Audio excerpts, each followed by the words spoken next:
Motion offense can be, there can be two ways of running motion offense.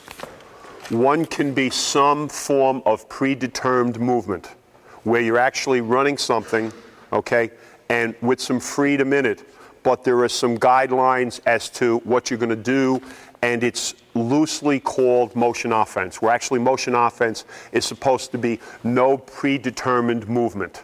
So it's very much a flexible system where you read defense and read teammates and play off it.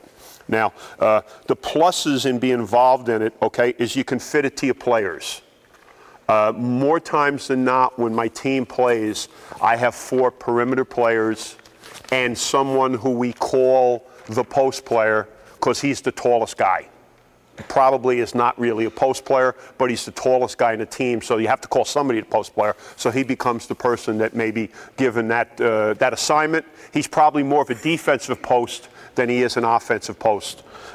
Second thing about it, now you can play 3 around 2 or 4 around 1, or if you have, you have your fifth kid is 6'1" or 6'2", but you'd want to drag the other team's post player away. You can take him and bring him away from the basket and maybe put 5 behind the 3-point line, and then use people off cuts or matchups, get a kid into the post to try to, take advantage of something just as simple as running a little shuffle cut into the post off a screen, leaving him in there and trying to use him inside. Second thing about it, it's difficult to scout because there's no predetermined moves, right? And if you watch me squint a little bit, I have to explain why I squint. If I wear glasses, I can't see you. Okay, if I keep the glasses off, I can see you, but I can't always read my writing. Because when I write with my glasses on. Now, I'm not the smartest guy in the world here, okay? But the only thing I have to be in order to be a coach, I'm smart in my team, okay? They think I'm smart. So I just have to stay one step ahead of the posse right now, which I've been able to do. And I stay in my school because staying one step ahead of the posse is getting harder and harder right now. But if you see me going like this, it's because I can't read my writing. Rather than going like this, if I had the glass on, I couldn't see anybody in the audience. It's an equal opportunity offense. So you can have nice balance in shot attempts, shot distribution. That's good, and that can be bad, because you don't necessarily want to have your 4th or 5th player taking nearly as many shots as your best player. So it can be a real plus if you have a balanced team, but it also can be a problem. So because of that, sometimes in motion, you have to have calls, or you have to have quick hitters, or something you're going to run at the end of the clock when the shot clock. I don't know if you guys have shot clock. We don't have shot clock yet in Jersey, and I hope for the last 2 years I coach we don't, because that becomes another thing you got to concern yourself with. But it can be a little bit of a problem with the distribution of shots.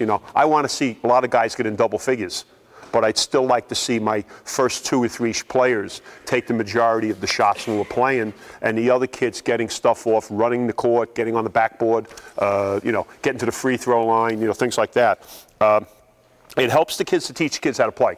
In a time now when your kids quite often go to out-of-season basketball, they're not learning to play the way almost the last generation played.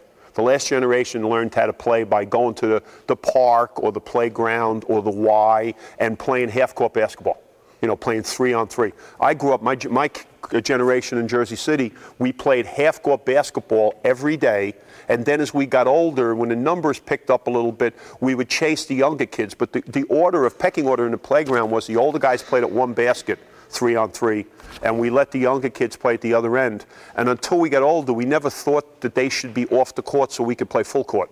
So we would do something to bribe them so we could play some full court. But basically, it was until there was another court, guys always played half court.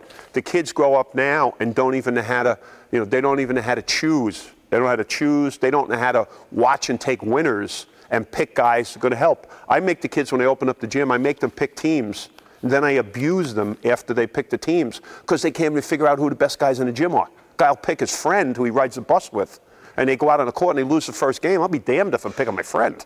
I'm picking the best guy in the building. If I'm a guard, I'm looking for a big fella right away. I'm not looking for a friend. I'll look for a friend at the last game of the day if I need a ride home. But they don't, they don't know some of that stuff. It can be used, you can use motion offense with quick hitters. You can use it You can start in it and then make a call and get into something off it. So it gives you flexibility. I don't know, unless you have veteran guards that you want to run exclusively motion. But part of the philosophy of getting kids to play hard for you, if you make kids play defense, you got to give them some freedom on offense. But the kids also, at the same time, there has to be an identification, okay? It has to be an identification with what kids are capable of doing. You know, a kid has to know what his shooting range is. You've got to be able to determine, he's got to be able to determine his role on the team. You know, when Coach Bennett was at Wisconsin, he was running that offense with the blockers.